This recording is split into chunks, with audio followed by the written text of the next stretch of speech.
Good evening, everybody, and welcome back to the Nexus gaming series. My name is Bahamut. On the left-hand side, we have the Caffeinated Knights, and on the right is going to be gillyShark. Hello, Bandit. Thanks for saying hi. But I'm sure you're all wondering how we got here, how we got to Infernal Shrines for map number 1. The home team this evening will be Caffeinated Knights as they lost the coin flip. gillyShark opted for first pick priority in game number 1. Towers of Doom were banned up by gillyShark as well as Alterac Pass. Raxus Holdout and Cursed Hollow were banned up by the side of Caffeinated Knights. And Infernal Shrines will be our first map chosen by the side of Caffeinated Knights. Let's get back into our draft and see what we have here ban-wise, because they are already flying on through this as an ETC Rainer to be banned out on the right, a Diablo, and Samuro. Do we see it? It's actually going to be Gazlo. They're going to respect the Gaz monster, and that will not be playable here. But things like Chromie, Diva are still up and available, and there's going to be a rip immediately onto the Diva. Makes a lot of sense with her oppressive nature in our current meta. The zone potential with the Mecha Explosion's great. Her DPS in pilot form's great. If you go into the pilot commands, I forget the name of it. I believe it's level 13 talent. It gives you the Torpedo Dash as well as the Concussive Blast. Those are really, really good tools for Diva, especially at 13 to have a little bit more maneuverability and a little bit more control in the team fight. On the opposing side, they're going to go ahead and grab that first pick Chromie, and they're going to grab a Sonya with this as well. Now, if I'm not mistaken, Kerrigan is banned out in the Nexus Gaming series because of her unique features with her level 1 amplification to killing minions a little bit faster. So that's not something we'll be seeing here, but that will be a Chromie Sonya. So Sonya strong for the shrine, Chromie good for applying some of that artillery from a distance. Like there's different mages, because actually Grubby was talking about this over the weekend during the CCL Icebreaker tournament, and they were mentioning, you know, there's like artillery heroes like not Samuro, like Chromie and Sergeant Hammer, but then you have kind of your long range assassins like Hanzo, Vala at post 20, Zul'jin, depending on what point in the game you are and what talents you take. So some interesting choices. And then you have, like, you know, your short range, which is like Cassia. Cassia has a super short range. Tychus has a short range as well. Either way, we go through into the ban phase. This is going to be a Junkrat to be banned on the left-hand side. Displacement's really strong from the Junkrat. Steel Trap's also a lot of good setup as well on top of the Muradin Diva. So I like that. Excuse me, the Muradin Tyrande. Joanna banned out because they need a main tank for the side of a Caffeinated Knights. They're going to grab this gray main. Still no main tank, still no support. Could they go Ana here? They're going to go Maeve. So they're going to grab their main tank, which is just more CC, more slows, which will amplify the chase potential of gray main, which will amplify the artillery potential of Chromie with the Mei as well. So I'm really liking that. Personally, I'm thinking they're going to lean into Ana on the side of Caffeinated Knights if they have an Ana player. The Nano Boosted Chromie could be very powerful. Bloodlusted Rhaegar could be an option, but I don't think that's really the jam. The other thing to note here is we could also be seeing a Deckard Cain.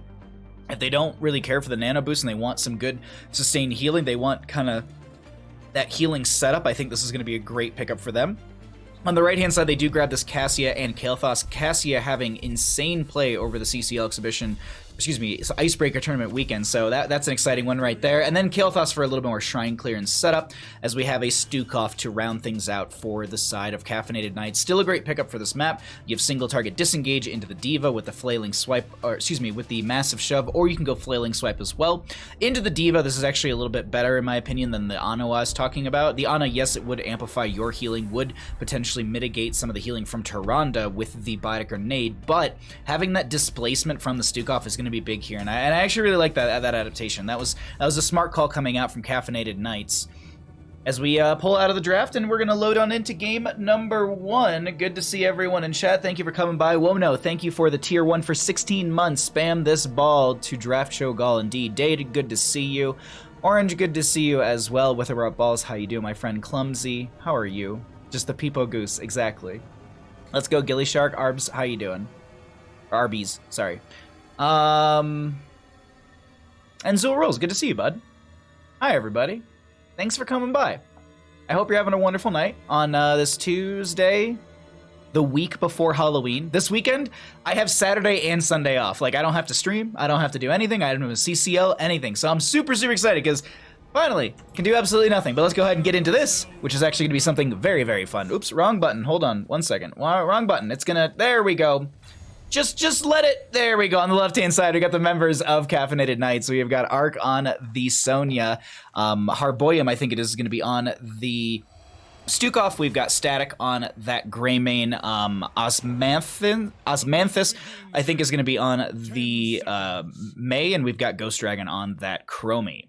On the right-hand side, we got the members of gillyShark. We've got Zergy on the Diva, Wono on the Cassia, Kaimo Tripson will be on the Tyrande, Stark on the Kael'thas, and Veggies on the Murden. First Sentinel gonna double hit right there, as we are gonna be seeing Murden going into the third wind at level 1, so not gonna be going into the Perfect Storm to build that Sledgehammer extra damage, but we could still see Sledgehammer at level 4 to be able to have the increased damage to non-heroic units, which is still very beneficial when it comes to Siege. Veggies actually a week or so ago was able to find a mega win for the gillySharks, as they basically had the gillyShark stand point, stop the backing from the enemy side, and allowed Veggies to actually finish out the game because of the fact that they had this Sledgehammer Murden who was doing 1,400 and something damage per Stormbolt to the core, and they were rocketing that off every few seconds. So it was a really, really big and a really cool play coming out from the members of gillyShark. Is we're just kind of peeking around the map. We want to watch solo lane a little bit because we don't have the opportunity to do that as much.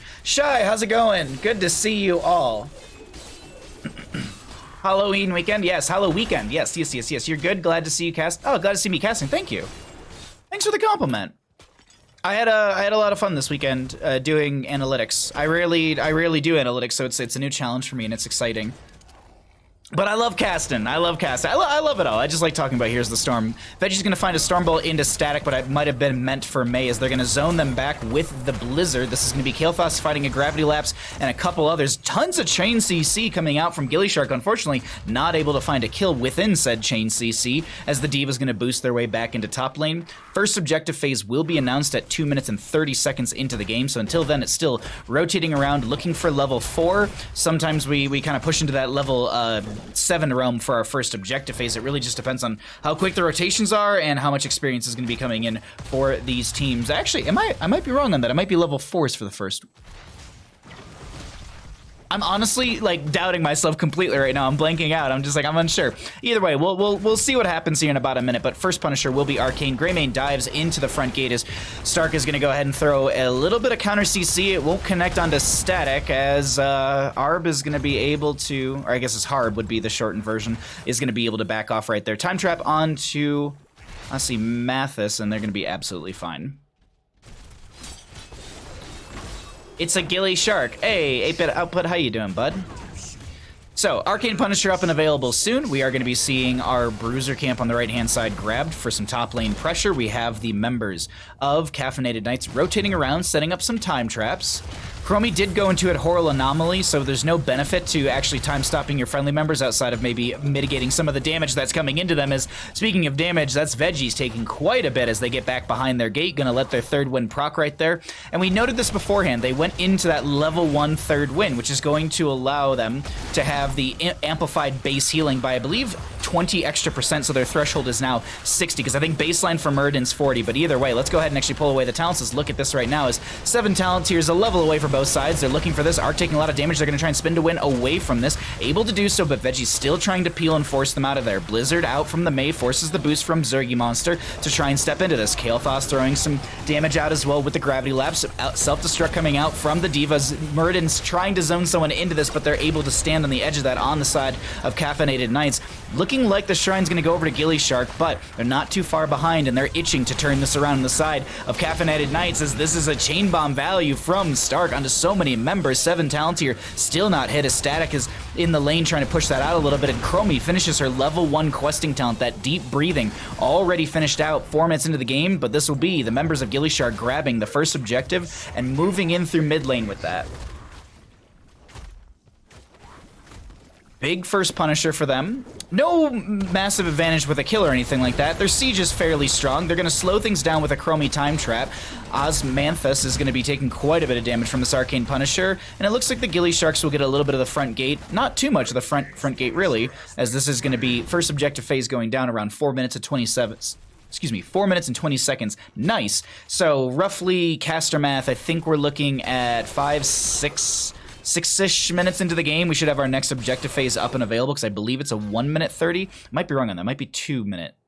Either way, we'll find out in a little bit here. Actually, might be more closer to like 6 minutes, 30 seconds. We'll find out in about 2 minutes or so, as this is going to be Sonya pushing up that top lane onto the front gate. This is a big win for Caffeinated Knights because this means gillyShark will miss a wave of soak. Those experience globes on the ground, the little glowy bits, those will not be picked up by the D.Va, and so they'll miss out a little bit in that experience realm, and that does push them up a little bit faster when it comes to these levels on the side of Caffeinated Knights. Murden getting CC'd to all oblivion. Veggie's getting dove on. They turn on to Greymane, who doesn't get hit by the Shadow Flare. Excuse me, the Lunar Flare.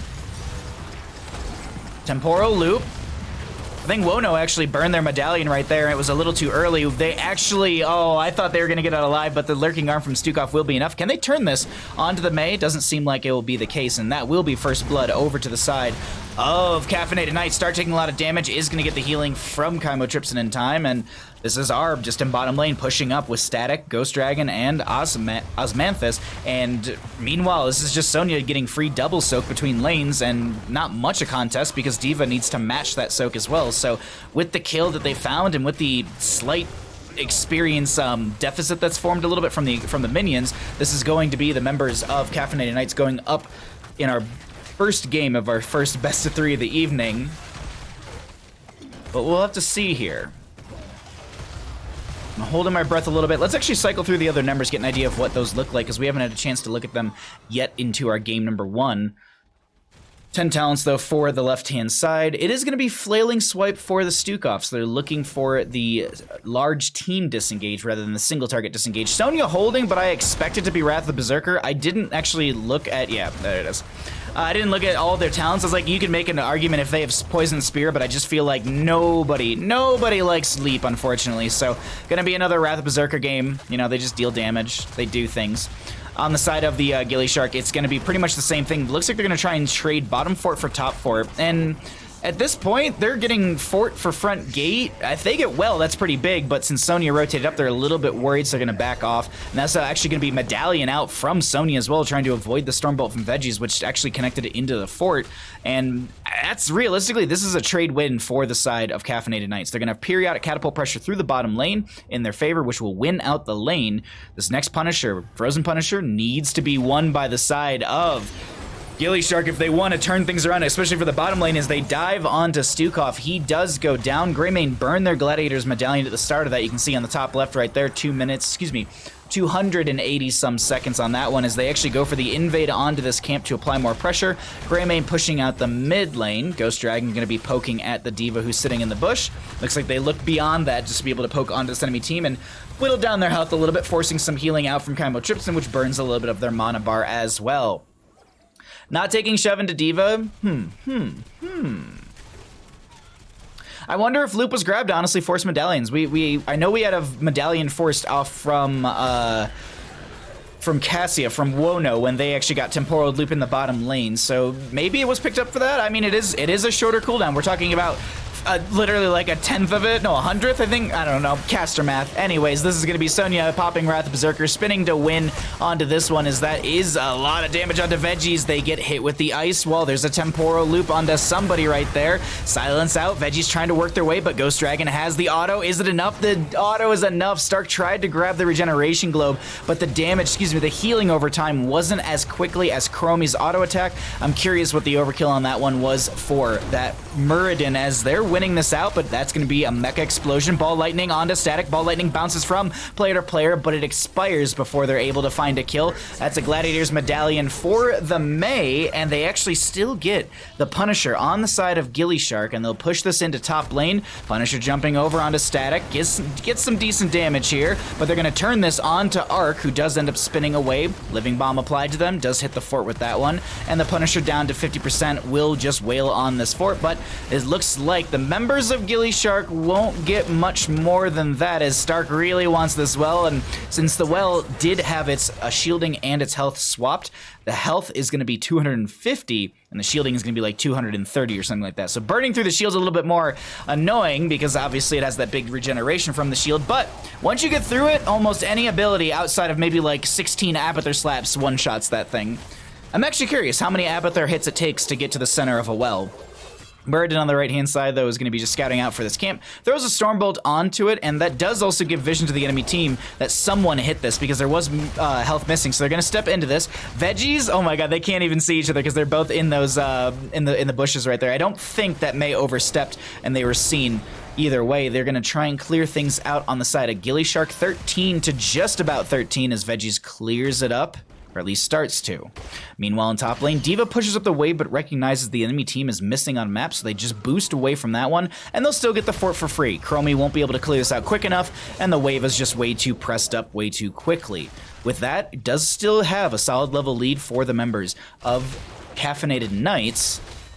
Can gillyShark find a winner to turn things around on the Mortar Punisher that's popping up in mid lane next? We'll have to see. I didn't look at the death timer of the Punisher, the last one, but we're probably a minute to maybe a minute and a half away. I feel like it hasn't been very long since, as they're going to try and open things up on mid lane for the side of Caffeinated Knights. There's going to be a flailing swipe from Stukov to force back Veggies and friends. There's a time trap onto Zergy. There's also going to be the Ice Wall onto one. Ball Lightning still bouncing from player to player, and the D.Va sustained damage a little too much. Actually, Kaimo Tripson going to steal that kill away from Zergy as they do lose their mech. Start trying to find the combo into Static right there, and they're trying to walk out of their Ghost Dragon, applying as much damage, and they get the roll disengage on that Greymane with some 60 health.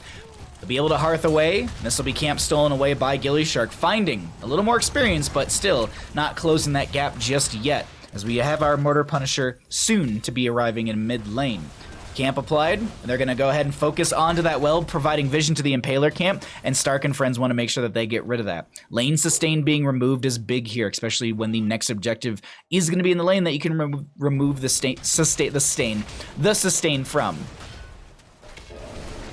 Hey, how you doing, Cat Peach? I hope you're well, my friend. I hope your mountain excursion was an absolute blast. Doesn't Muradin hot stop when attacked? Oh, Muradin's hot stop when attacked. I don't know.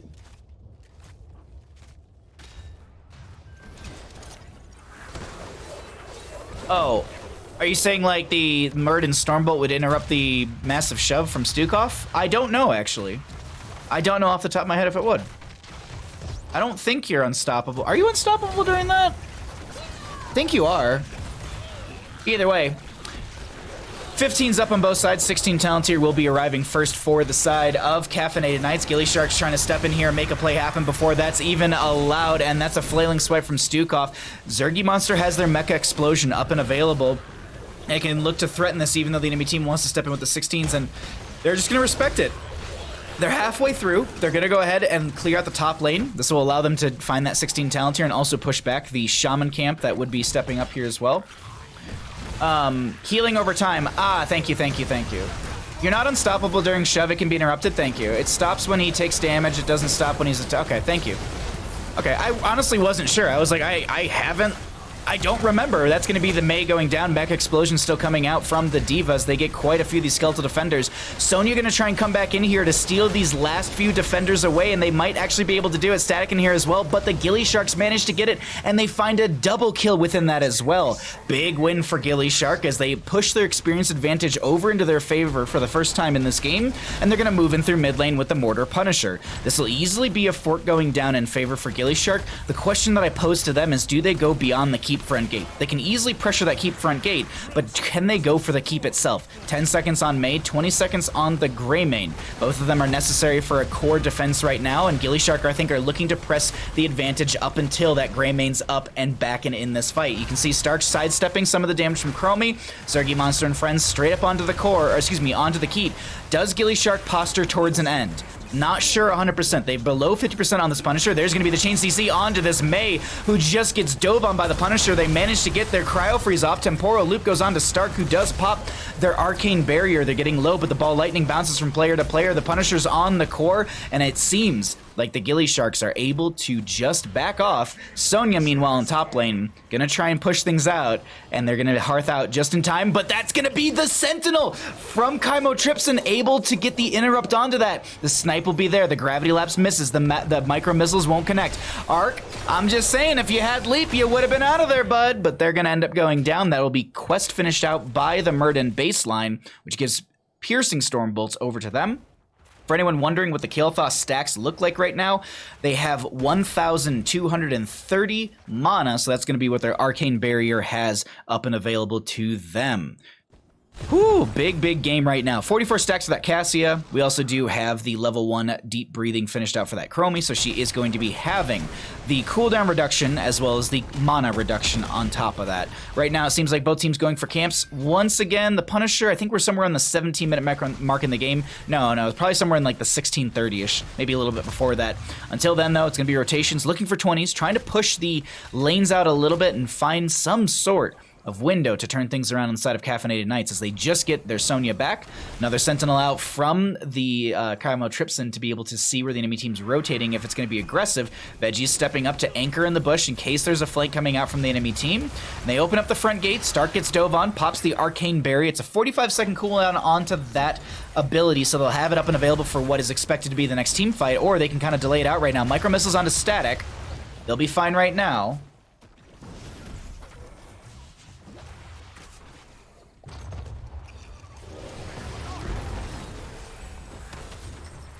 Tyrande Owling watching, yes. Owlings, yes. I follow you on that one. That was clever. I like that.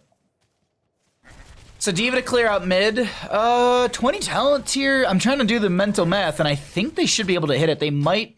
It depends on when the Punisher is announced, and I didn't look at the timing onto that one. Sonya should be scouted out onto this camp right now.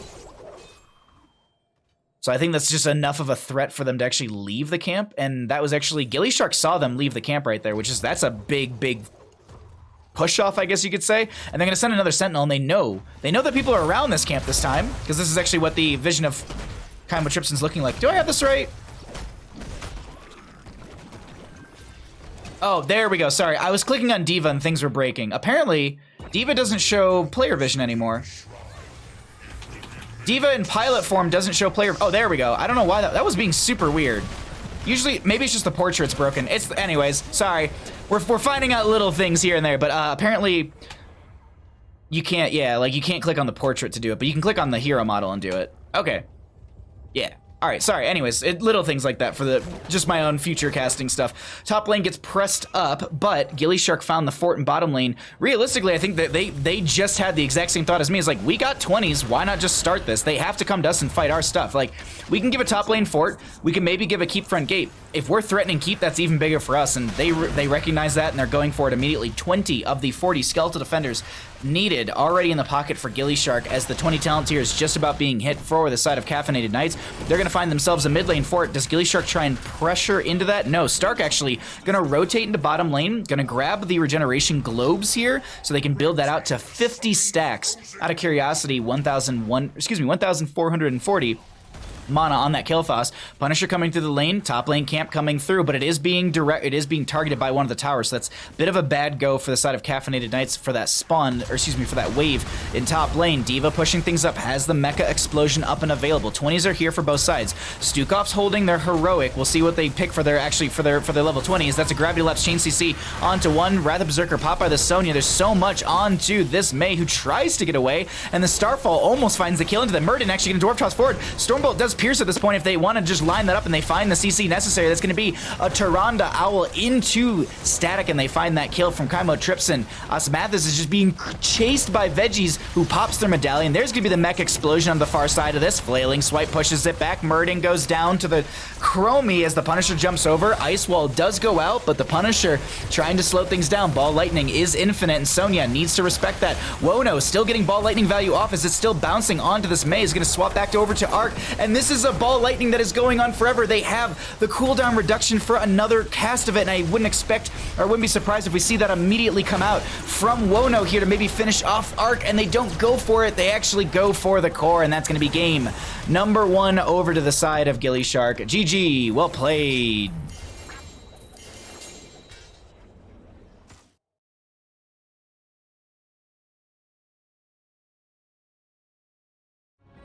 What's the... Oh, no. The replay mode, what is the keybind to toggle vision? V. So E gives you everyone's vision. W gives you the player-specific vision. So if I were to click on the D.Va like I did and then press W, what it would do is then zoom me into D.Va's player vision, which is your normal vision when you're playing Heroes of the Storm, because we have a little bit more of a zoom in our caster mode, and it would also block out or it'd give me Fog of War at that point. E actually cancels and gives you everyone vision. So the way that I do things is I click on a hero, and I have it set where I can still see everything, and I remove the player portrait, which is in the bottom left, with a key combination of Control-Alt-K. And then when how do you rotate the camera? It's a command that you have to put into like a script kind of thingy. It's on the Aliab's website. But yeah, and then for player vision, so I hide the little token in the left-hand corner with the combo that I just said, and then when I'm on a player, I hold V, and that gives me the toggle ability to swap, or to hold it. I hope that explained it correctly. I jumped around a little bit right there, but let's show some talents as well, as we're going to get ready for game number 2 here in just a second of our first of 2 best of 3s. Our second best of 3 this evening is going to be starting at 7 o'clock PDT, so that's going to be 1.5 hours from now. Depending on the speed of this game, we will open up a bark box in between, or we'll do it at the end of stream. Hacks? Yeah, essentially. It's a drag and drop script from Aliabs that basically allows you to utilize your insert and your delete buttons on your keyboard as the rotational buttons, because Aliabs, well, they make StarCraft observer mode too. So in StarCraft, you can rotate the camera, so I believe it was, one of those things kind of left over from the engine from when they built Here's the Storm off of the StarCraft 2 engine. So I believe the script kind of comes from all of that. Yeah, you have to go into the keybinds text file, add a keybind. Yeah, it's default. Yep, exactly, Ektar. Mm-hmm. It's on the Aliab's website. It's fairly easy to do.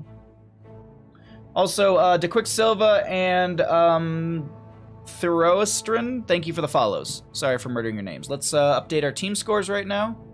So we have gillyShark up 1 in our best of 3 series, and we are just waiting for lobby for game number 2, which we will get here in just a second. I thought that was it, but that's someone else.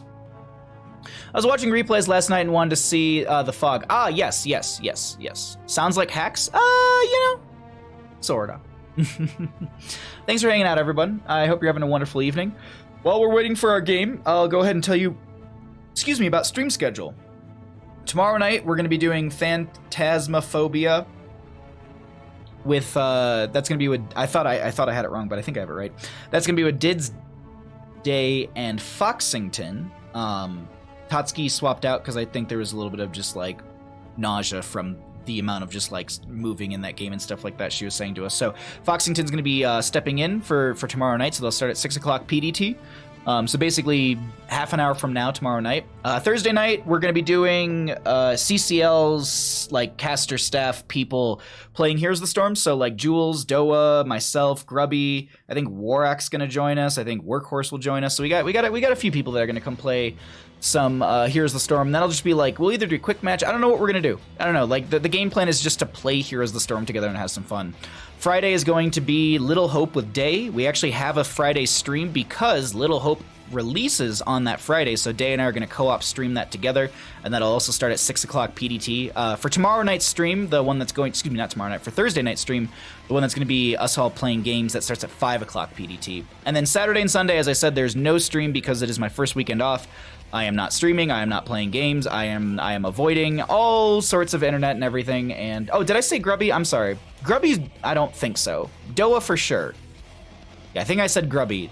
I don't think Grubby's joining us. Unless he wants to join in, he's more than welcome to, but I am unsure. I actually have to bring it up to him again, because he might have forgotten, because he's a busy boy. Oh, cool. My buddy left something at my door. Awesome.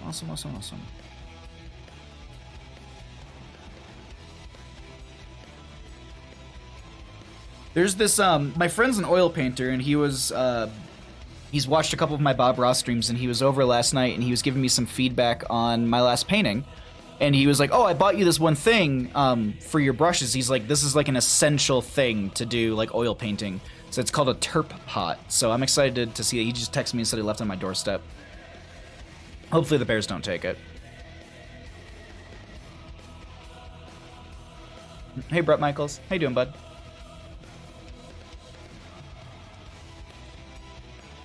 What'd y'all think of these CCL games, though? The Icebreaker tournament was absolutely wild.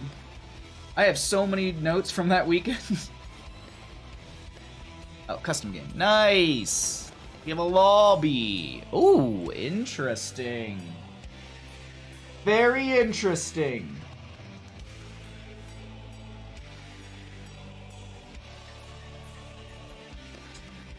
Oh, also, I forgot to mention tomorrow night. Tomorrow night's a long stream. At 3:30 PDT, I'm going to be doing the show match with Michael Udall. We're going to be doing Sidestep Kings versus 30K, if I'm not mistaken. It's going to be a best of 5 that starts at 3:30, so 3:30 my time. So I hope you all swing by for that tomorrow night, or tomorrow afternoon. Forgot about that, sorry.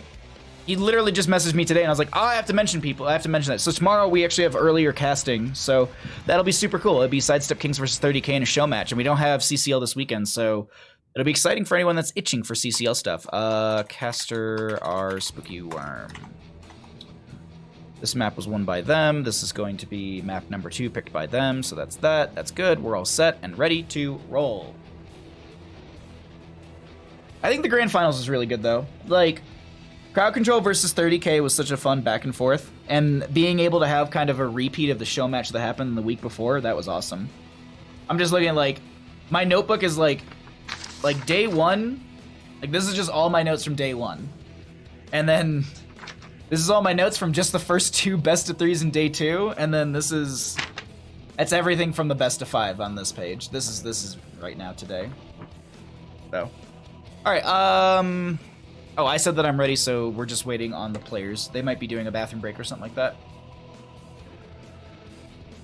I watched both on HHG and Turk. Yeah, I need to go back and watch Turk's casting with Moonfares. I saw a clip of it, and it was very, very good. It was exactly what I was expecting it to be. Turk was actually completely quiet, like, right at the end. It was cool, though. Like, it was cool watching him watch his own team win. And it's an interesting thing. The season's going to be awesome. And I think it's going to be a lot of those, like, those kind of cool storylines of, like, literally the org owner, like, casting his own team win. Like, I don't know, it's just cool stuff like that. We're going to fix the audio issues, unfortunately. Or not unfortunately. We're going to fix the audio issues as best we can. I'm pushing to do a rehearsal. I want to do it this week, but I think people are going to try and relax a little bit, so I think it's going to be early next week. But we were having audio issues where essentially... Because my job during some of the live games is obviously to do analytics and take notes, but when we move into the different voice comms, I'm the one who moves, and then I also am the one who makes the call to move us back in. So it's literally just, we sit in silence, and I'm just like sitting there listening to the comms and waiting for a good moment for us to leave, for then Doa and Grubby to actually converse about the information that was had there. But the issue what was happening is that when I would pull people back into our caster channel, there was some sort of Discord issue where and I'm sure everyone's experienced this, where you jump into a room and you can see everyone's thing, like you can see like their portraits illuminating, but you can't hear them. So you have to reconnect to the voice call. But here's the issue: is sometimes people can't hear other people, and that's what was happening. So Grubby could hear Doa, but Doa couldn't hear Grubby, and then it was like production couldn't hear. It was just like all of these like layers to it. So we're gonna work on some sort of fix for this. It might honestly just be like someone actually messaged Grubby a whole slew of like back end things, so maybe we'll give that a shot. But honestly, it might be as easy as just like forcing the casters just to control R every single time. I'm not sure. We'll get into it because we got a game right now. On the left hand side, we have got the members of Caffeinated Knights on, Hanamura Temple with gillySharks choosing our map, giving that first pick priority over to the Caffeinated Knights. If you're sitting at home wondering how we got to Hanamura Temple, I got you covered, my friends.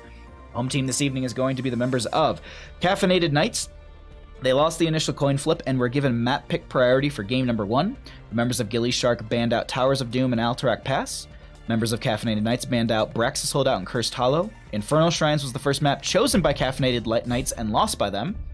As the losing team, they can either choose first pick or map pick priority.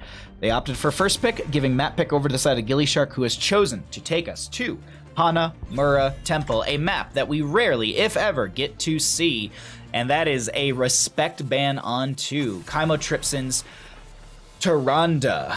We have Teeth Cleaning for Bandit. All right, let's do it after this game so you can see more Bandit, because after this game, there's that little in-between time when we're potentially making lobby or doing our interview if this is the winning game for gillyShark. So there you go. We'll do the teeth cleaning. Rob, thank you for redeeming that. Please remind me, chat. You had pro save when Grubby went dark, and yeah, so literally when Grubby went dark, production and like 4 other people were pinging me to start casting because I wasn't sure. Like I can hear production, and production was like, Baja, start casting, but I couldn't hear it over like it was just so many muddled noises because like production was also telling me to move them in and out really quickly to see if that would fix the issue with Grubby.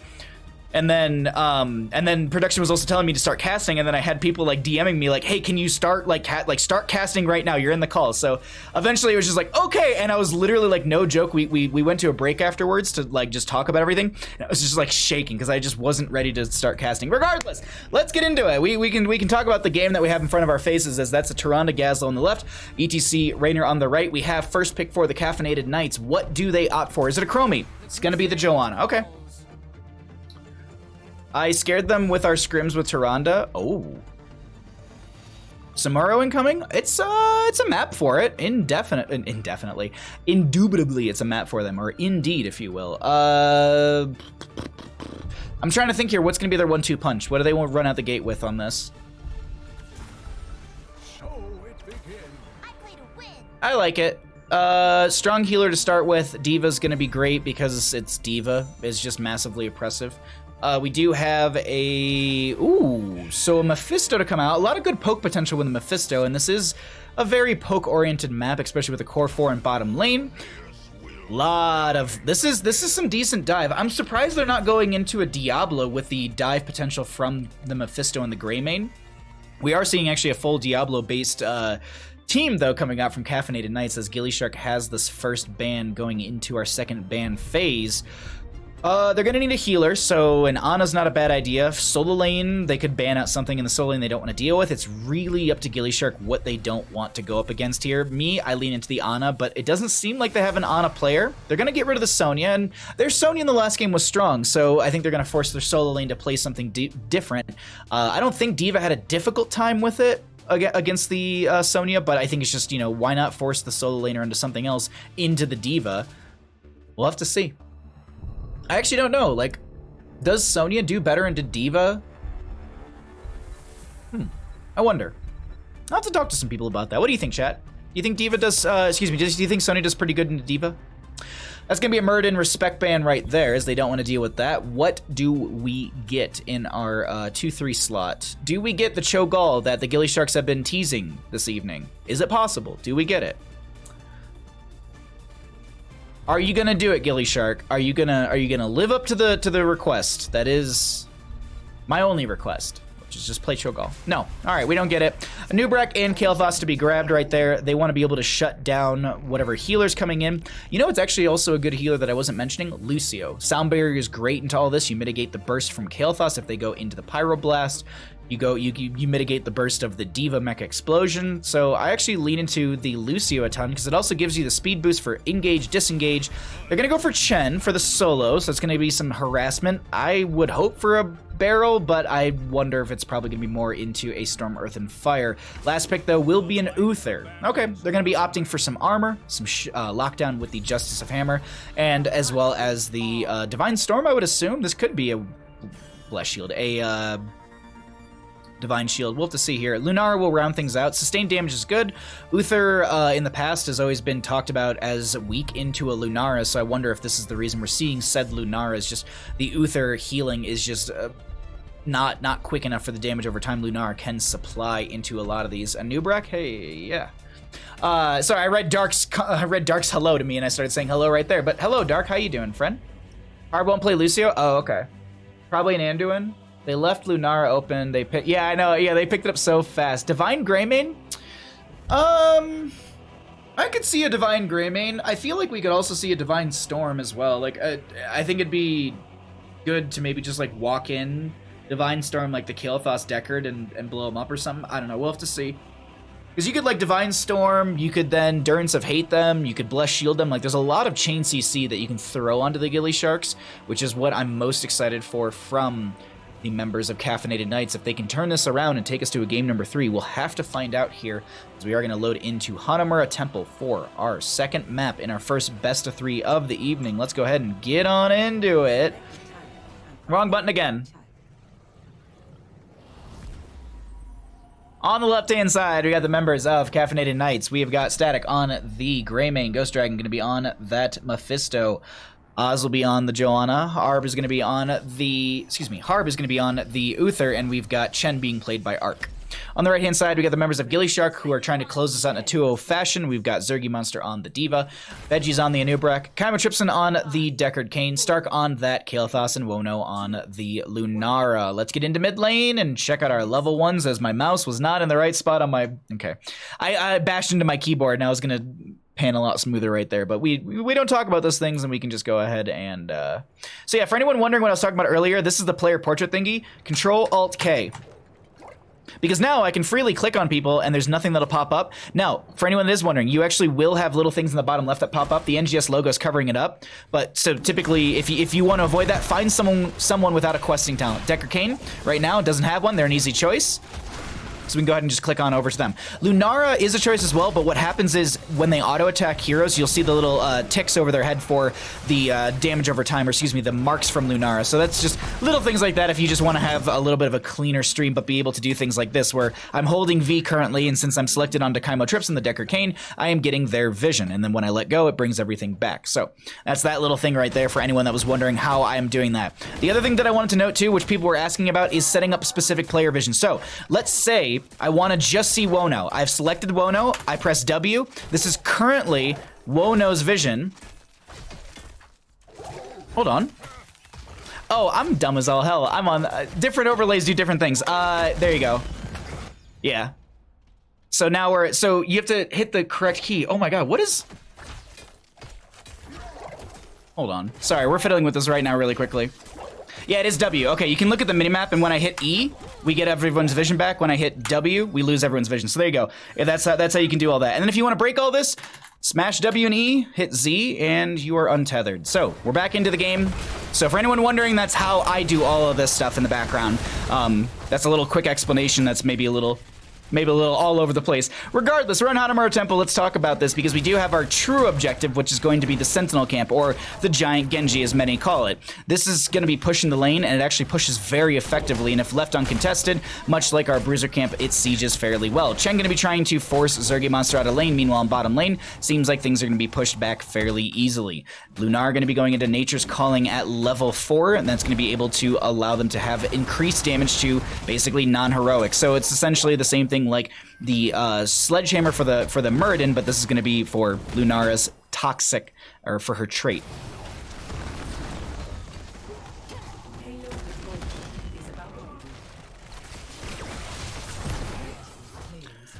Wow, that's a Diva Mech. I looked away for 2 seconds and Diva Mech is going to go down, but they're going to trade that out for a Chen. The members of gillyShark are looking to invade, and they're going to easily be able to do this onto this camp on the left-hand side.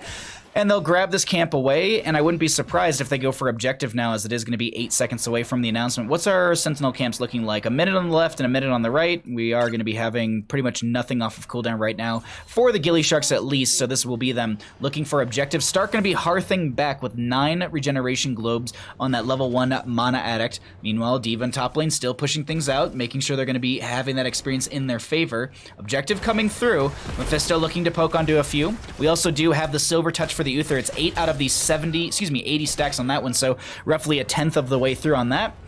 As noted beforehand, the Kael'thas is nearing halfway through on the Mana Addict baseline quest. It is an uncapped, not baseline, but the first reward, I guess you could say. It is uncapped, so you can keep building it, but the big thing is getting those 20 so you can have the activatable Arcane Barrier. Chen kicking to the far side of Veggies to be able just to get to their safer side, but they're going to take a massive amount of CC, and they're actually going to be maybe going down. The stagger damage is big. There's going to be a stun onto Veggies, who just steps into Ghost Dragon's circle. That Lightning Nova from the Mephisto right there. They're just kind of walking towards them rather than actually trying to run away. A little bit easier right that. This is Caffeinated Knights map pick. No, it is gillyShark map pick. The members of Caffeinated Knights, as the losing team from the previous game, opted for map pick priority, for first pick priority in game number 2. So this is gillySharks choosing our map right now, as looks like there's a pause on one of the sides. So we'll go ahead and get back into that in just a second. Joe, good to see you, friend. Genji camp indeed, yes. I miss being Li Ming and never getting cocooned. Oh my god, that's so hard. That's so hard. That's so hard. It's not an easy task to do.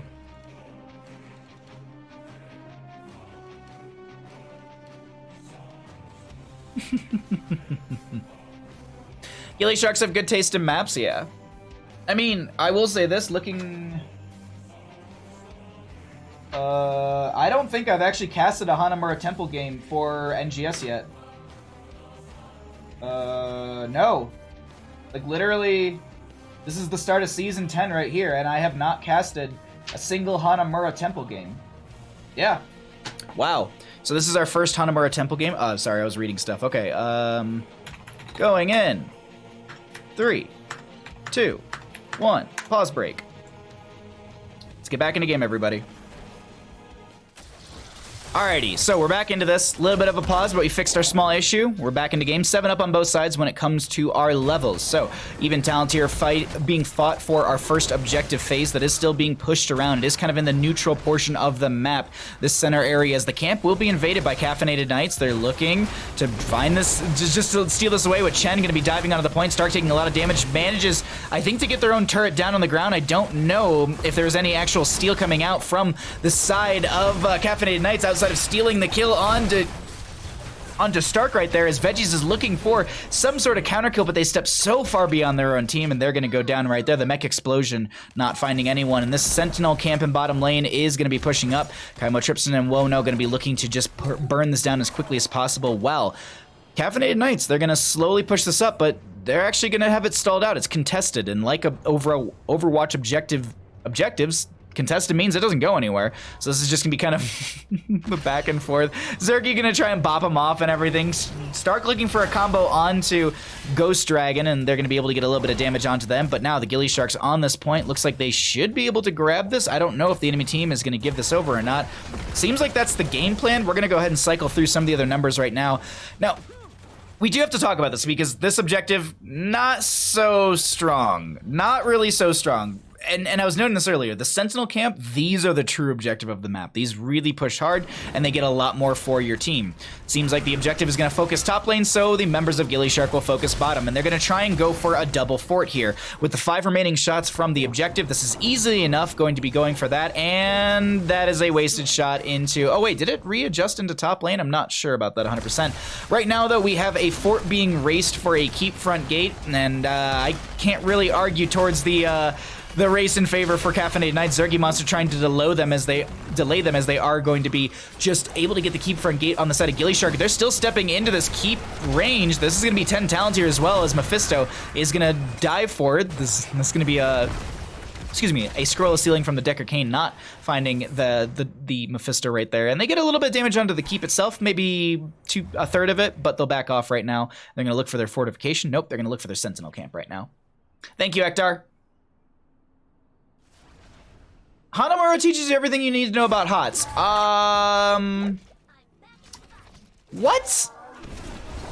Hey, Ace.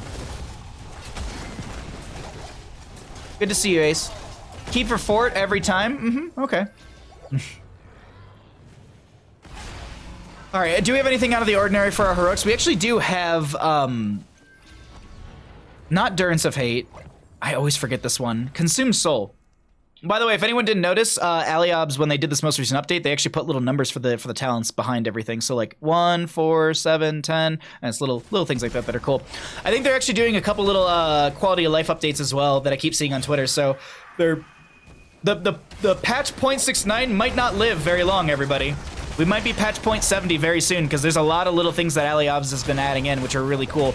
Anyways, kick out from Arc. They're not going to be able to displace anyone. That's going to be a stay a while and listen from the Decker Cane, just connecting onto the Joanna, who does end up waking up right there. Bless Shield goes out. That's going to be the Consume Soul from the Mephisto. Storm Earth and Fire comes out from the Chen as they're trying to chase in onto them. They find the kill on to Kaimo Tripson as the objective phase, as the camp in the bottom lane is going to be pushing out right now. But does the Catapult finish it out with one more auto? No. There you go. The tower. I was waiting for the towers. I was like, do they end up getting this, or do they end up losing a lot more? So Decker Cane will be back up in 4 seconds. With that, they're going to try and invade onto this camp, but it's a little too late.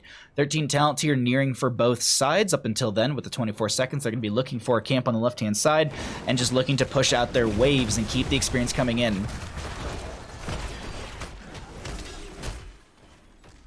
Can't consume Diva. She has no soul. That is fair.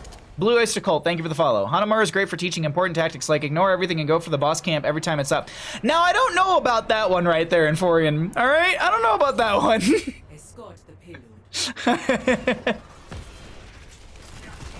We're still neck and neck in our levels as we're approaching 13. This is going to be the camp invade, and it will go over to the side of the gillyShark, which will bolster their experience. Mephisto looking for a little damage as the Chen will be rotating down over here. Objective is going to be up and available, and they're going to look to try and take that into the top lane, into the left-hand side. This is going to be the camp re-invade on the left over here, but they're going to actually make a wraparound invade. There's going to be the web wrap onto the Mephisto. They're going to stay a while and listen a few, but the Condemn will interrupt that, putting it on a 10-second cooldown. No, that's full cooldown for the Decker Kane right there, actually. Mephisto out of their web wrap. They're going to pop the Mecha Explosion from the Diva.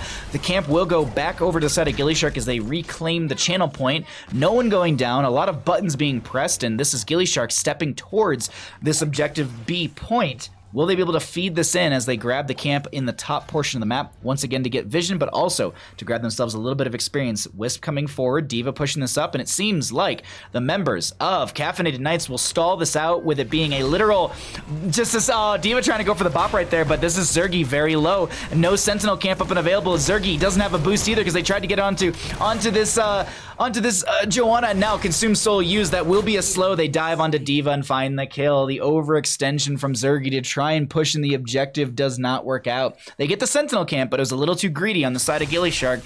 They should have gone for objective. Now, 20 seconds on Diva. Experience still going over to the side of Caffeinated Knights as they're going to run this in through bottom lane. Going to grab that vision camp as well with Greymane. Still just pulling that experience up. Let's go ahead and cycle through the numbers once again because we haven't looked at those since level 8 roughly, and get an idea of what those look like. Because we've looked at our talents for quite some time. The only questing talent that I think isn't finished out is going to be the Silver Touch from the Uther, which was roughly around 69 nice stacks. I can actually look really quickly. It's at 67. I thought it was at 69. Unfortunately, not the case. Uther auto attack twice, and we can say nice. Objective, though, does revert towards the center of the map, and it's kind of just neutral once again. Even though they had the advantage right there, the members of Caffeinated Knights really don't care too much for said objective, and they're going to go ahead and grab more of these vision camps. That's going to be Veggies with the Impale right there to slow things down, or at least poke at them. Kael'thas pushing out the bottom lane, looking for more regeneration globes as well as experience to push them closer to that 16 talent tier. Also just playing it safe within their own minion wave in case a potential gank comes down here because the enemy team wasn't really showing, but they do ping that objective, they do ping that camp, so that will be them known that they were in that top. So they continue pushing through bottom lane, opening this up further.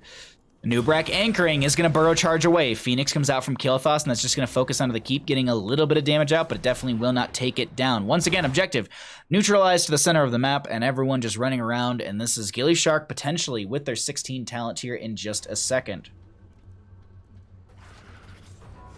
Volume fading up and down? I hope not. I'm pretty much mouth into mic. I mean, like, this is me on top of the mic, but yeah, no, I'm... We should be good. Might be a little bit of auto gating kicking in or something like that, but I don't think. Are you talking about my voice or the actual game audio itself? Because if the game audio is dipping in and out, that shouldn't be an issue. I don't know. Anyway, 16's up on both sides in just a second. There's going to be a interrupt onto the drink from Chen for a second. Zergy gonna get pulled back. Bless Shield comes out from the Joanna. Curse Bolt goes out. Zergy is able to boost away. Still Wild and Listen comes out from Deckard Kane. No 16 talent tier yet on either side. Is actually they just now hit it for the side of gillyShark.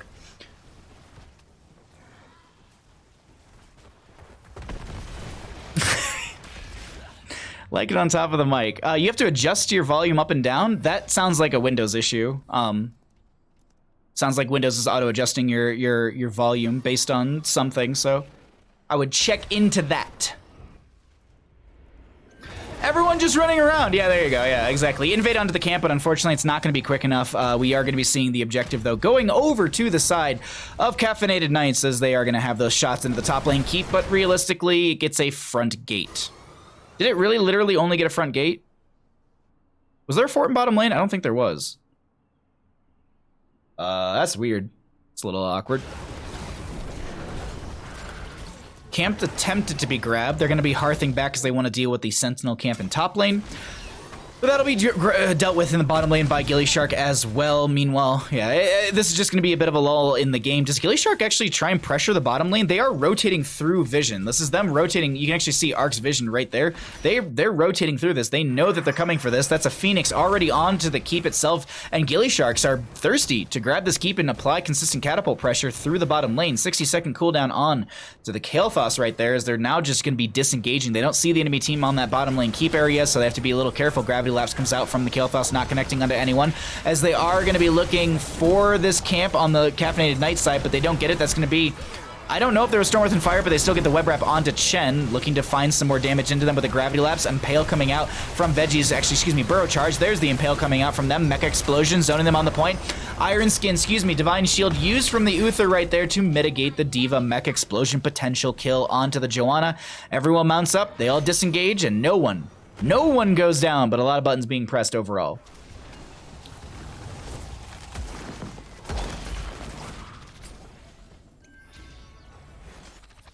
I'm experiencing like someone slowly turning the overall volume down slowly, then it comes back, like goes on like that. Using Twitch app or Android and other streams have worked so far tonight.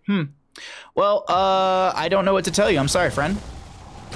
I do not have an answer for that, because if everyone else says it's fine, then I would assume it's not on my end. That's my best guess. I'm sorry. 5-1 in kills, though. Seemingly, Caffeinated Knight should be up here, but gillyShark has kept their cool, and the experience, well, albeit a little bit behind on their side, still doing fine. Gonna grab themselves another Sentinel camp. I actually want to look at the experience breakdown really quickly. Wow, heroic kills, obviously, we're seeing a massive deficit between the two. Mercenaries, we're seeing it more so in favor for gillyShark. Minions over the left-hand side. Passive, more gillyShark as more structure went down earlier. So it's literally, it's a 2,000 experience deficit between the two, but it seems like it should be so much more. I think gillyShark have just managed a lot of their other experience avenues so much better right there, as they do find the Scroll of Sealing onto Harb. Veggie's trying to find a web wrap, and they do find it onto one. That's going to be a stay while unless an interrupted, so that's a full cooldown once again. Oz is really good at those, so that's going to be the Leaping Strike from Lunar. They find the Scroll of Sealing onto Arb in the backline, and Wono is trying to find the kill onto them. The Divine Shield does go out. They do get the kill onto the Kael'thas. Nubrak is going to be working their way out of there, as that's going to be Kymo Tripson going down as well. And now, double kill for Caffeinated Knights with some decent death timers here. They do, though, have to deal with this top lane Sentinel camp that is going to be on a keep. Granted, the keep will be dealing some decent damage, and Greymane comes up here and shreds through that a lot faster. D.Va and friends, oh, they need to be careful about that Sentinel camp taking some damage. And Joanna, Shield Glare, is there a boost away? D.Va does manage to get away. They do also have the emergency shielding from level 16 right there, allowing them to sustain that a little bit better. Objective phase not being pushed in. Greymane is showing in top lane, so it's 4v3 in favor for the side of Caffeinated Knights. And this is the keep still not going down. Greymane halfway through the map, but a Nubrak ends up going down right there, and Caffeinated Knights looking to step further forward through this bottom lane. Can they actually end the game here is the question that I have to ask, because it seems like they don't want to leave here, or are they going to go for objective? That's that, like, I'm unsure. Nubrak's the only one down. Kael'thas playing against the wall right now, waiting for someone to step in. I think they're trying to play around the vision that is applied currently. Stark going to find a Gravity Lapse, but not connecting onto anyone. There's going to be the objective phase firing out onto the top lane keep, as we are going to be having enough to share from Chen. We're going to pull away the talents really quickly. Actually, you know what? Let's leave them up, because 20 talents here just hit on the left-hand side, and this is gillyShark trying to stave the enemy team off this core. They do have a Mephisto going into the Mimic at level 20, so they have the extra Lightning Nova value from their actual spawn point. The top lane objective, the objective did get the top lane keep, and now gillyShark turtled up into their core, waiting for the waves to come to them, because realistically stepping out is not something they want to do, especially without the Nubrak, and especially when they do not have any sort of main tank. But Veggie's now back. 20 talents here in favor for the side of Caffeinated Knights. Do they try and make a play here? Seems like they're going to wait around and let the camp come back right now, and this is gillyShark down the 20 talents here, looking to maybe poke at this, maybe looking to step into this. The objective, excuse me, oh god, I keep wanting to say this is the objective because it's so powerful, but this will be the Sentinel camp going over to the side of Caffeinated Knights.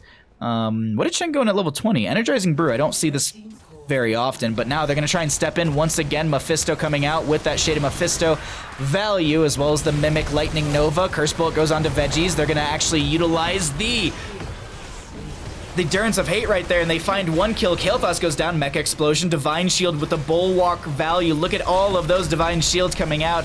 Double kill for Caffeinated Knights. The members of gillyShark trying to turn things around, but their main sources of damage between the Kael'thas and the Lunara are going to be gone, and this is looking like the side of Caffeinated Knights are going to take us to a game number 3 right now. There's a lot of damage raining out from the core. There's a Mephisto going down, but they should have enough from that Greymane. They're trying to get this damage onto them, but it's not enough, and that'll be game over to the side of Caffeinated Knights. We go to a game number 3. Ladies and gentlemen, GG. Well played. Deckard interrupts have been clutch, yeah. I haven't forgotten, we have the Bandit cleaning his teeth treat, so let's go ahead and show you all some stats, and then we will get the Bandit teeth cleaning treat out as quickly as possible so you can all watch him enjoy it. All right, take a screenshot of the talents, or excuse me, of the stats if you want to read them more in depth, because they're going to go away in 5, 4, 3, 2, 1. We're going to do talents.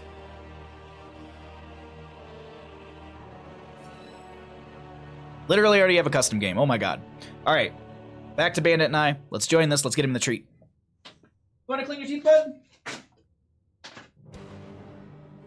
Okay, dokie. Today you are going to get the little toothbrush, mister. Yes. Yep. There you go. Thank you so much for redeeming 20,000 Bandit Bucks, Rob. Thank you, thank you, thank you, my friend. Thank you for giving my dog that treat. With that, though, I am going to run to the bathroom really quickly, and I'll see you all in just a second for our game number 3. Let me update that, and I'll be right back. Yeah, you good boy.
Okay. Okay, dokie, okay, dokie.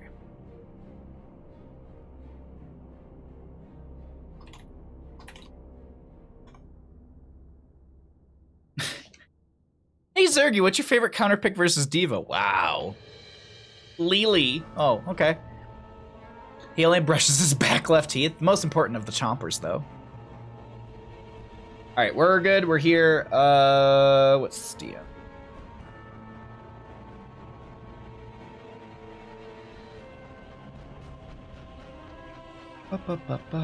I'm loving it. Okay.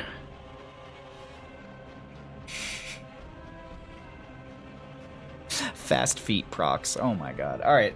This will be map choice of. Okay. No.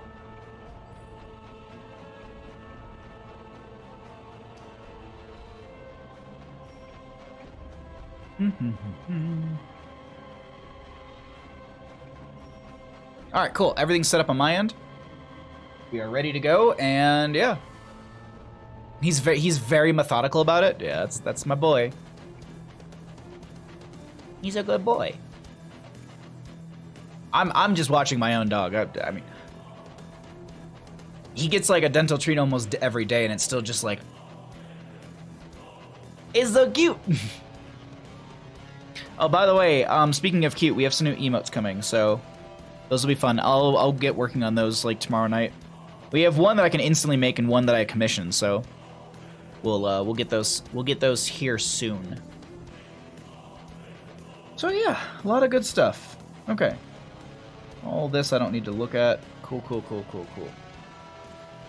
What's everyone doing for Halloween? Watching movies all day? I feel like that's what I'm gonna do. I feel like I'm just gonna like wake up and just put on horror movies all day. What's up, Mad Kaiser? How you doing, bud? Alright, let's go ahead and get into game.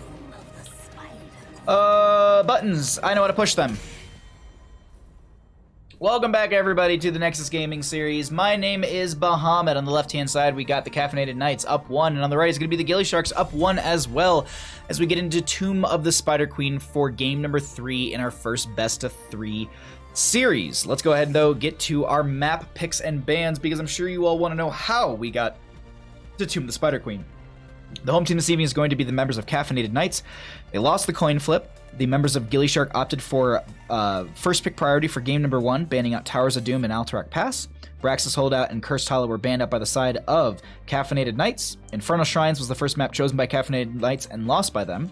As a losing team, Caffeinated Knights opted for first pick priority, making gillyShark choose to take us to Hanamura Temple for game number 2. gillyShark lost that one. gillyShark opted for first pick priority, so that'll be Caffeinated Knights choosing to take us to Tomb of the Spider Queen for our game number 3, as I feel like there might be a bit of an issue right now. Yes, there is going to be a bit of an issue. I don't know what it is. Looks like the pick order was wrong, so I actually had that wrong. So it looks like this will be map pick of the gillyShark. So gillyShark opted for map pick priority, giving first pick over to the opposing side first. Oh, interesting. Usually a losing team doesn't opt for map pick, but that'll be the case here, and it will be Tomb of the Spider Queen chosen by the members of gillyShark. So we can go ahead and get back into this. Stark literally like, what did I miss? Alrighty, I heard the little gong, so we should be getting into it. So let's go back into our draft and properly go through it this time. So we are here on Tomb of the Spider Queen for our Division A East matchup with Caffeinated Knights on the left and gillyShark on the right. Game number 3 means that whoever takes this takes the series, and they'll take those points, bragging rights, whatever it is that they want to take. D&D is a Halloween one-shot. I thought about doing that. I did talk to some friends, and I don't know if they had something that we were going to do together or not. I have to figure things out, but all I know is I don't have to stream that day. I'm not casting. I'm not doing anything. I am going to relax, and I am going to sleep in. I haven't gotten to sleep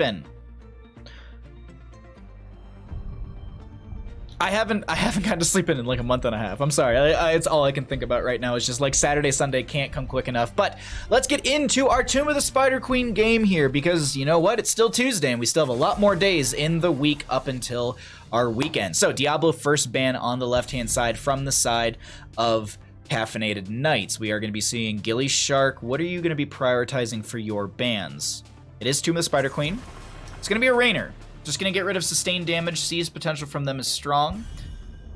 I honestly don't know what they're gonna prioritize here. I don't know what the jam is for all these players. Sleeping in is the hype. Yeah, for real. You have no idea how much I'm looking forward to. You have no idea how much I'm looking forward to not having an alarm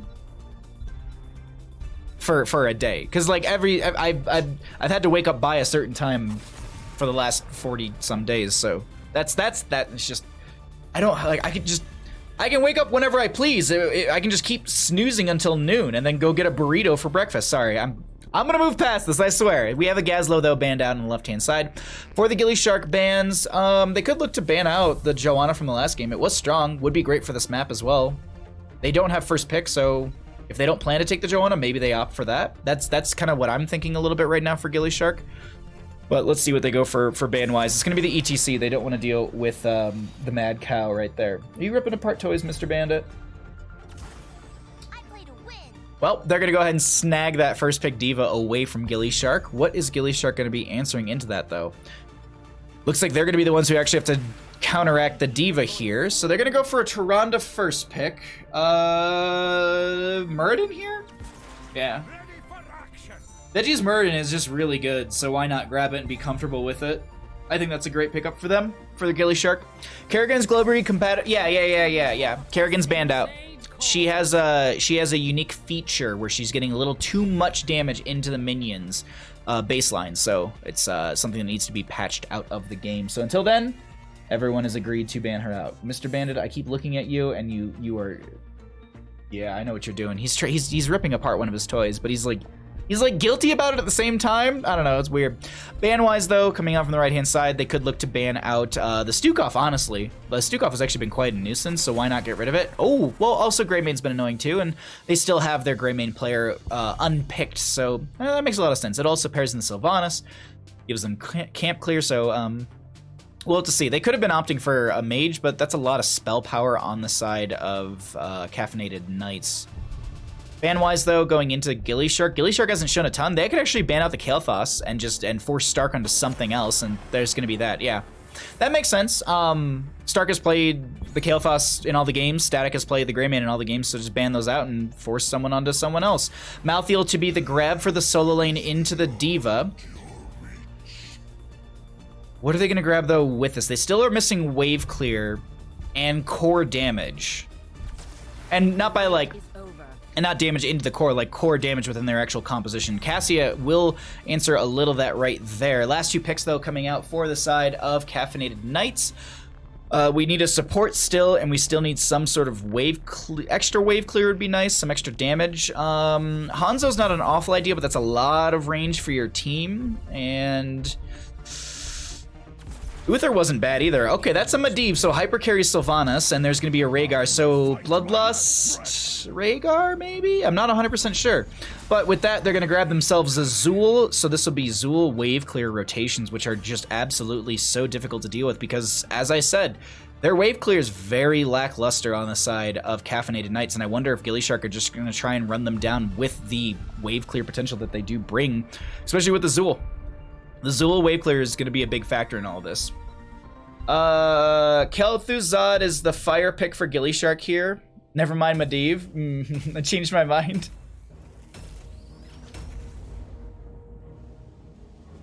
No banation without representation? Wait, what? I don't know. I'm a little worried for Caffeinated Knights when it comes to their wave clear. I think that's the big outlier right now when I look at their draft. What's up, little bud? Oh yeah, see, this is what I'm talking about. He's trying to hide it. Mr. Bandit, what are you doing? Mister? No. He's such a good boy. But my whole point, circling back to all this, is just I think that Caffeinated Knights has a lackluster wave clear composition, and gillySharks might try and exploit that to take the win here in game number 3 in our first best of 3 of the day. But we actually could see the members of Caffeinated Knights do the exact same thing. Let's get into the game. On the left-hand side, we got the members of Caffeinated Knights. We've got us on the Joanna. We've got Ark on the D.Va. Ghost Dragon's going to be on that Sylvanas. Arb is going to be on the Rhaegar, and we have Static on the Medivh. Look at that! Look at that nice Aliobs update. It actually reads their name in bird form. Bless you, Aliobs. On the right-hand side, we got the members of gillyShark. Veggies will be on that Muradin. Helmet on the Tyrande, excuse me. Zergy Monster on the Malthael. Stark will be on the Zool, and we have Wono on the Cassia as the kiss comes through onto Rhaegar's head. GG go next is the meme on that one. Malthael opting for on a pale horse at level 1. That'll give them 150% movement speed. So if anyone's wondering, there you go. That's 150% right there. Baseline movement speed when you're mounted, or I guess mounted movement speed is a better way to say that, is 130. So that extra 20% really allows you to maneuver around the map and potentially close those rotational gaps faster if you're maybe looking for a pick or two. Muradin did go into the third wind at level 1, opting for that higher threshold on their baseline trait.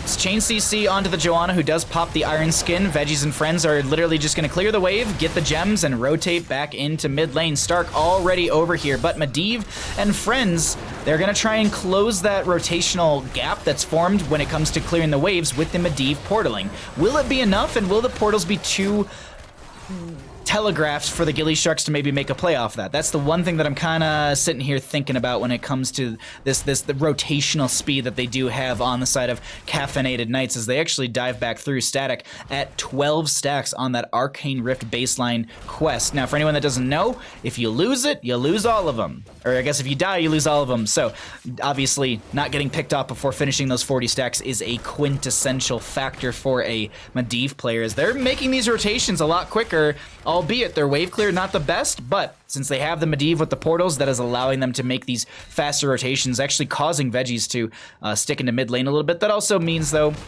excuse me, they're also doing that because they had this camp being grabbed. And as Chymotrypsin sending out the Sentinel to see this camp on the left-hand side, they don't see anything for now. They're going to catch 4 in mid lane, and I believe the D.Va's still showing in bottom. So with that, they're going to try and step this forward. Portal into the back line.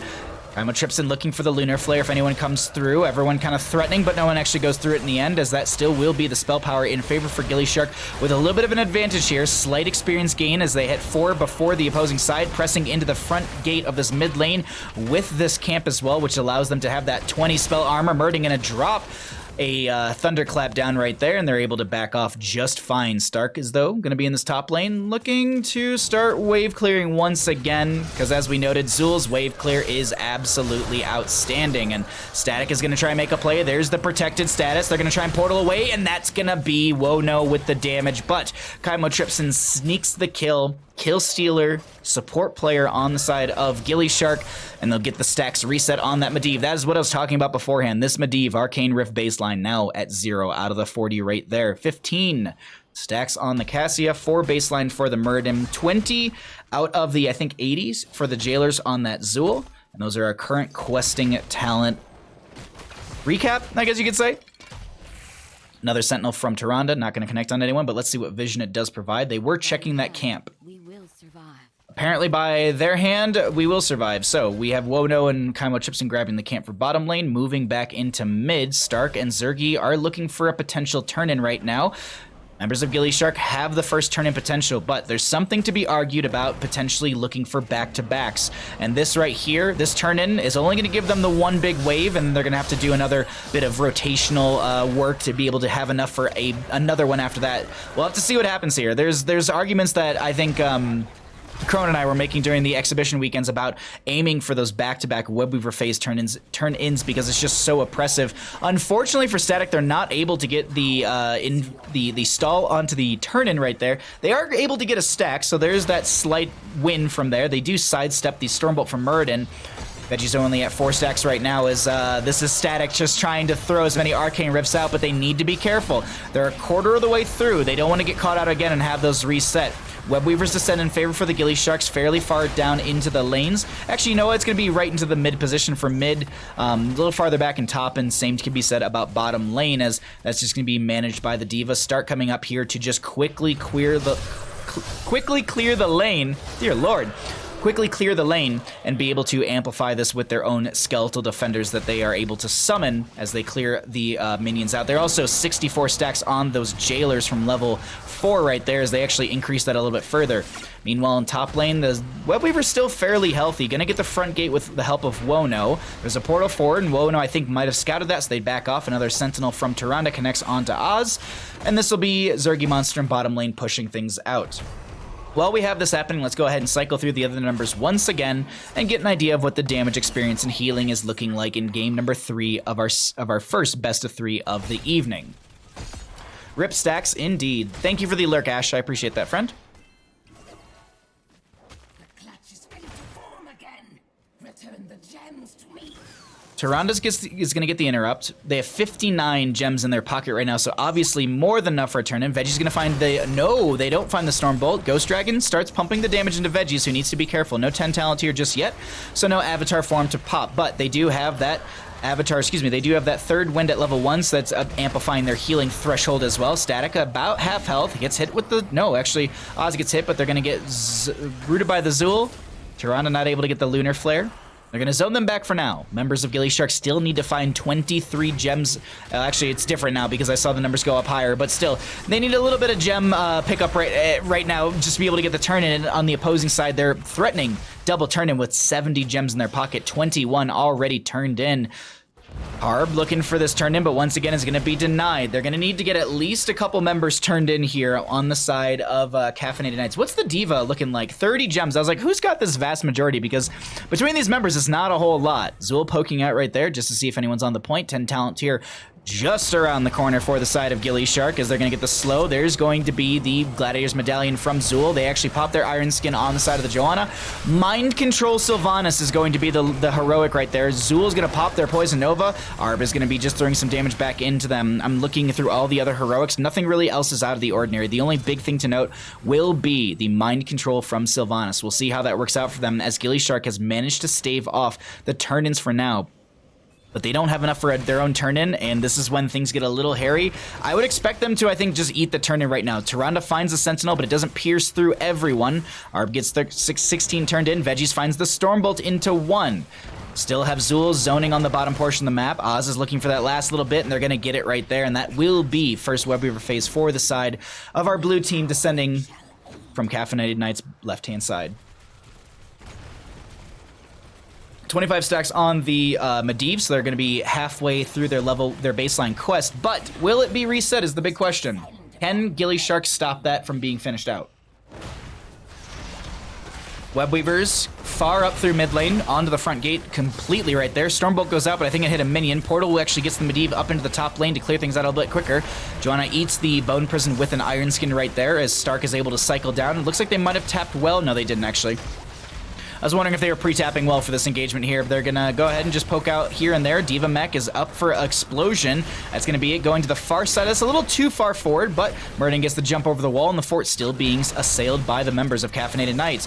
Joanna stepping forward here. Zergy Monster looking for the flank, is going to try and dive in. Last Rites is up and available. Ancestor Healing goes out onto the Joanna, who gets hit by the Poison Over from the Zul. Zergy Monster low, does dive back towards the friendly side of the map, and Oz goes down during this engagement. Another kill for gillyShark, as that is going to be the not stay a while and listen. The Leyline Seal from the Medivh coming out, not connecting onto anyone. The top lane keep fort will go down, but they managed to turn things around quite well for the gillyShark right there, and this is just going to be wave clear management coming out from this left-hand side. That's Zergy Monster. There's no way you make it out of that one there, bud. We're looking at, like, what's the caster math on this? Like 10, 13 gems, something like that? Not a whole lot, but still a little bit. Hey, Day. Good to see you, friend.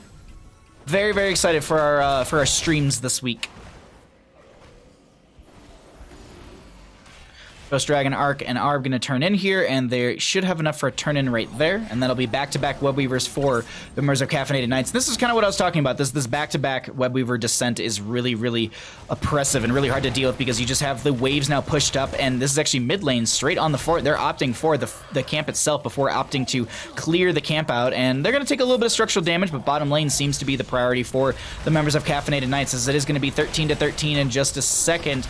Sentinel out from the Tyrande. They do have that harsh moonlight from that level 13, so it's going to be reducing their size, speed, and I believe their damage output as well. I'll have to double check. Yeah, damage. Arc is going to get it low right there, but they're able to portal out. Medivh, Leyline Seal goes out onto 2, slows things down, allows them to disengage. Top lane does have the Webweaver coming through. Mid lane has this crashed in, but the camp is actually slowing things down to the point where gillyShark is able to clear out the wave. They throw the Mecha Explosion in, clears out the wave, gets a little bit of damage onto the fort, but now gillyShark still able to deal with this. This is going to be the the Sylvanas, dear lord, locking down the tower for a second. Murden working on this little summoned spider from that Webweaver. Fort's still alive, but here's the thing. It's going to go down now that they're dealing with the top lane keep being assailed by this Webweaver.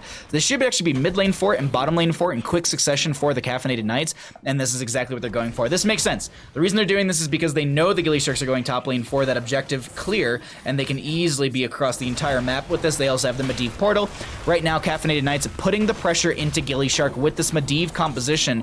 I was saying that their wave clear is going to be lackluster, but it doesn't seem like that's the case going to gillyShark. They still have a strong rotation, a quick burst into the wave, and then they're able to then just get into another one.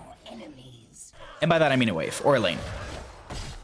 Enjoying the Medivh play? Me too. Some good Medivh play here. 38 stacks on the Medivh right there, as we are going to be seeing the Sentinel come through, so they know that they're down there. They can count 1, 2, 3 at least. So now gillyShark is saying, well, we have turn-in. Do we go for turn-in? We know that they're on that camp. Let's go play for boss. Joanna, though, is going to see Murden on that boss for a second. Dwarf toss forward. Stormbolt will connect. Iron Skin was used, though. Camp gets pushed to mid lane. Zergy Monster up here as well. 32 out of the 55 necessary already turned in for gillyShark. 10 out of the 60 necessary for the members of Caffeinated Knights, as this 37 in their pockets. They're going to look to turn on to this D.Va who gets the actual Ancestor healing right there. Leyline Seal, base Arcane Rift is going to be finished out. Leyline Seal does end up coming out from the Medivh right there onto 1. There's a lot of damage onto Azul, and they're trying to work their way out, but the body blocking is too good. Tyrande tries to heal through it, but they're not able to get out in time, and that is a mech for aid for Azul, but they end up finding the Joanna with the last rites from Zergy Monster, still chasing in with Veggies, who's a literal sliver of health. Will the damage over time be too much? It is, but they turn around and grab the gems that were dropped. 68 in their pockets. Can they get one more from a minion wave to make a meme happen? Nah. Zergy gonna tap well. Looks like Kaimo was hearthing for a second. Cassia going for the turn, and this will be absolutely enough. And this will be Webweaver's Ascending. But this, I think, is more or less just a defensive or just buying time Webweaver face for the gillySharks. They are going to be able to, yes, have the Webweavers Ascend, but what siege value they bring from this is the question that I pose. Murden up in 8 seconds, and maybe they actually timed that out better than I initially anticipated, as they'll go ahead and push out mid lane a little bit. They're going to rotate into top lane. Even talent here on both sides. 3 to 5 in kills, 16 to 16 in our levels. A bit of an experience advantage for our blue side. Members of gillySharks, though, looking for their first fort of the game, and that would be through top lane.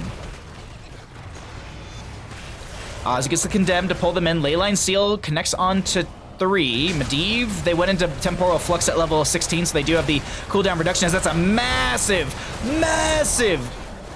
oh my god, massive Poison Nova coming out from Zul as they actually, oh my god, is the damage over time on a Ghost Dragon too much? They get the little protection status and they get the healing from Harbin time.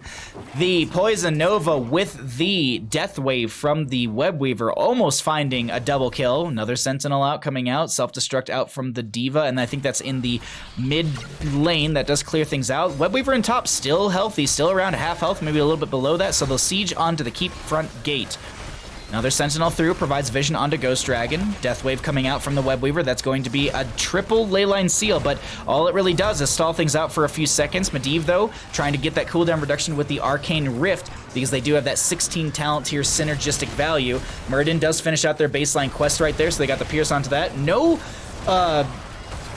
No mind control used just yet, as the members of gillyShark are trying to work their way out. Portal forward from the Medivh. Murden just trying to slow things down with some Thunderclaps. They get the Cassia. Ancestor healing onto Arc, and the chase continues. Root on to this Joanna from the Zul. Veggie's getting so very low, they got no Dwarf Toss, and they end up going down as well.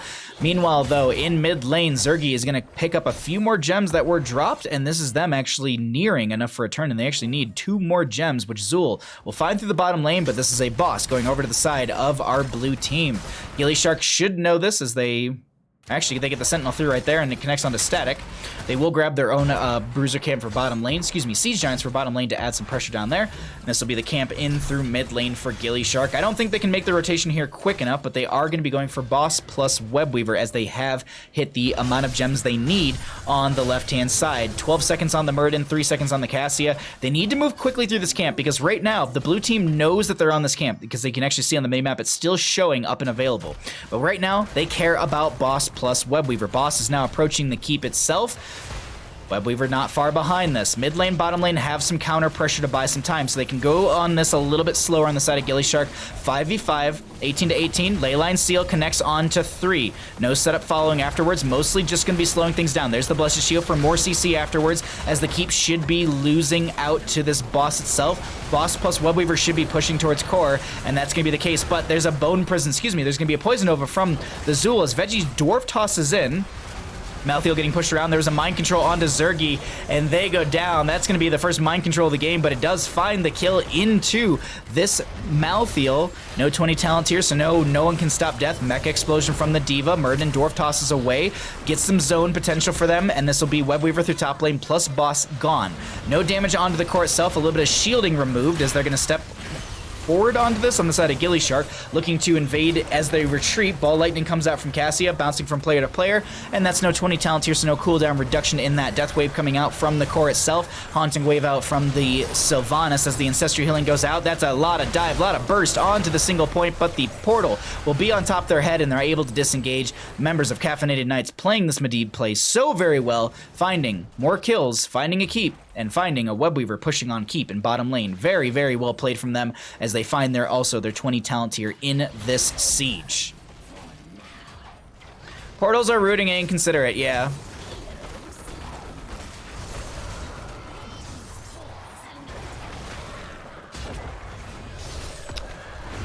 Okay, sorry, I was glancing over at something else. There's a ley line save from Medivh. They have Medivh cheats as well, so that's probably the re-angle from that. They're looking for the D.Va mech, but they're not going to be able to get it. The keep will be saved for now, as Tyranda's going to be dead for the next 40-some seconds. Catapult in bottom lane, literal sliver. 52 health was left on that keep. Mid lane keep's got 5,888 health on that bad boy right there. Boss not up for another 2-minute 30. Webweaver availability just now hitting for gillyShark. Can they turn things around in this late game Webweaver game, or is this going to be Caffeinated Knights slowly pushing this game out and winning it out overall?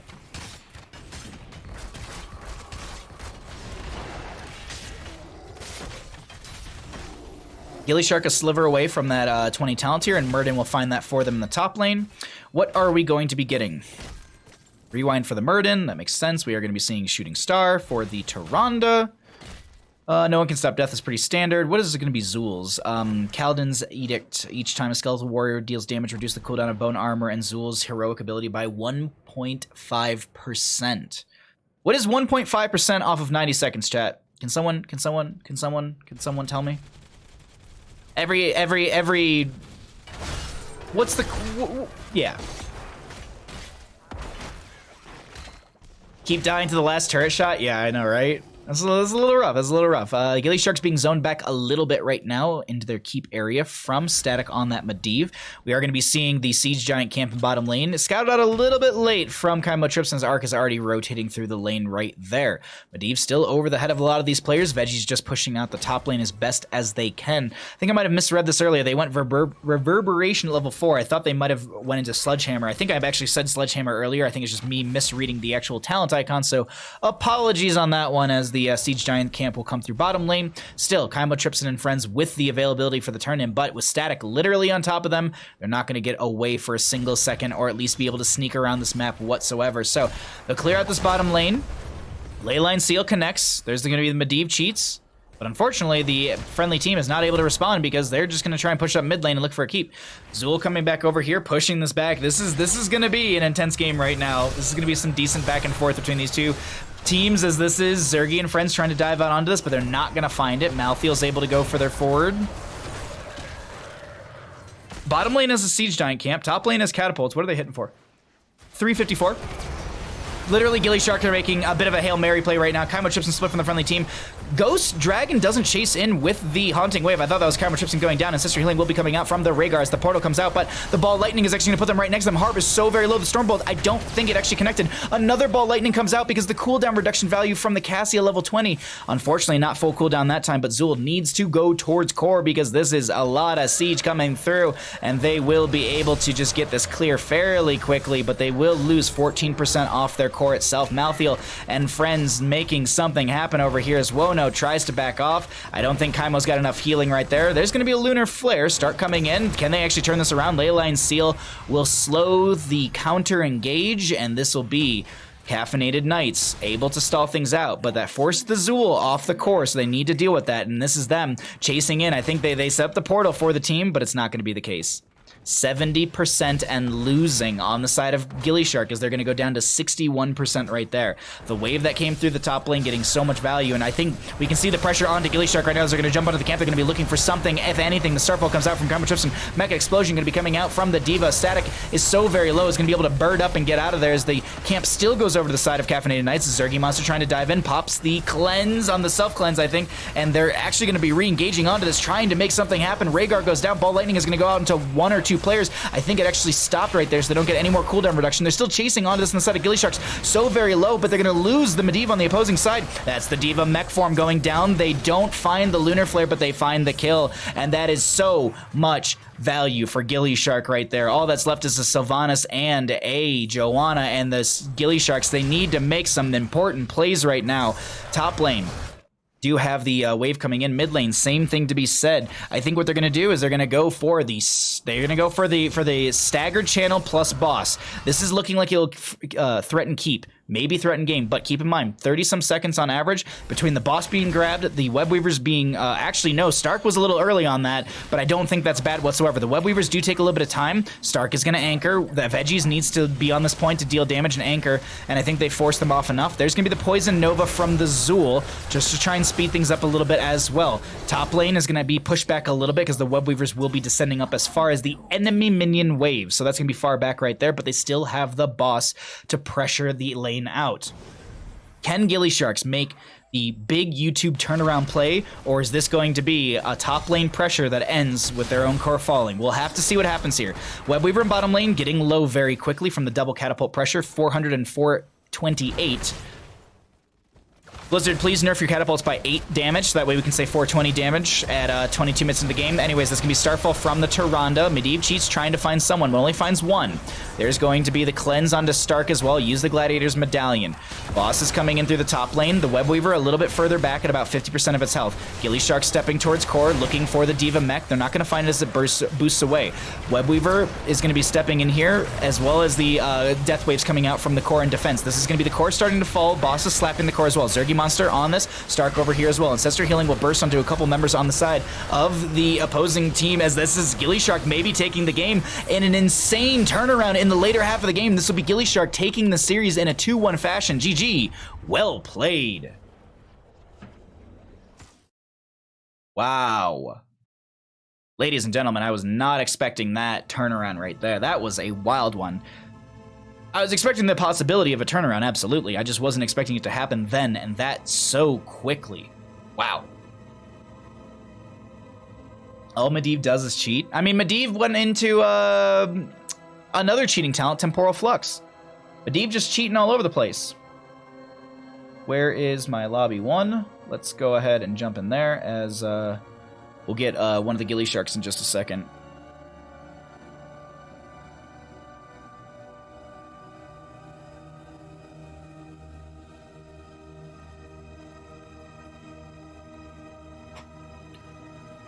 All right, let me show you talents. That was a really good series. That was a really fun series. I had a blast with that one. I think CK forced a fight late game without ults. They didn't need to. Yeah. That was a fun one. That was a fun one, everybody. But we're not done just yet. We have another best of 3 after this one. We're gonna get a short interview with one of the winning players from the winning team, and yeah. So, at this time, I'm going to be joined by Wono. Congratulations on your 2-1 victory. How are you feeling? Well, thank you, Baha. My heart is pounding a little bit, but we're feeling good. I can imagine after that last game. So let's talk about game number 1, Infernal Shrines. Y'all looked pretty good consistently throughout that game. There were a couple little hiccups here and there. You know, going with that kind of momentum from that win, going into game number 2 on Hanamura Temple. Why did you choose Hanamura Temple, having that map pick priority? Well, I just got a whisper from Stark reminding me that this needs to be an angry interview, because that was one of my conditions for joining this team at the beginning of the season. I needed to express a little rage, so we were fucking pissed after, sorry, I swear, after winning that first game, and we wanted to end it here and there, and so we tried Hanamura because it's one of those maps that a lot of teams aren't very comfortable with, and we thought that we would just kind of keep them on the back foot and take them there. Obviously, it didn't work out very well in our favor because we weren't super comfortable with it either. Okay. Going into this game number 3, you know, you have kind of a fire under your asses. What was it that made you choose map pick over first pick? Because that was actually something I was a little surprised by, that you opted to choose to take a Tomb of Spider Queen rather than first pick priority. So that was pretty much always the game plan, was if it went to a game 3, or if we had the choice for map pick, we'd take them to Tomb, because it's a map we've been performing on quite well, and they haven't been. Okay. So. Okay. Yeah. It was. So just trying to force the forcible errors, essentially, is an interesting tactic. I was just curious as to your thoughts on that one. It was a really fun game itself. As we're kind of getting to the later half of the season 10 of NGS, is there anything that you're worried about? Anything you're excited for? Any teams that you're maybe worried about? You know, as we're kind of getting towards that, you know, people are going to start paper clipping and counting all of their stats and who's going to get into the playoffs and everything. Yeah, so I believe going into this game, we already had secured our playoff spot, so it's more just a matter of seeding now. And Caffeinated Knights would definitely be the one team that we were kind of not fearing, but keeping a close eye on. We knew that they'd been really strong throughout the season. They had won almost all their matches, hadn't dropped a ton of maps. So we knew going into this one that this might be the hardest game of the regular season, and I think it kind of showed. So the rest of our, I don't want to say it's easy, the rest of our matches, but I think we're going into the rest of regular season pretty comfortably. Well, congratulations on your victory. That was a really fun series to cast. You had me on the edge of my seat, and a lot of people in chat are saying the exact same thing. Before I let you run out of here, are there any shouts that you'd like to give? The floor is all yours, my friend. Yeah, shout out to Gillyweed, the patron of our team. Shout out to the rest of the Sharks. They pulled through. Everyone had a really good set. Shout out to our opponents, Caffeinated Knights. That series very easily could have gone either way, so they'd have put up a good fight, and I'm sure we'll meet them again in the postseason. And as always, shout out to you for casting us, and shout out to Bandit for being the best boy and co-caster. Thank you so much, Wono. Congratulations once again on your victory, and I look forward to seeing you all in Season 10 of NGS. You have a great night. You too, Baha. Thank you.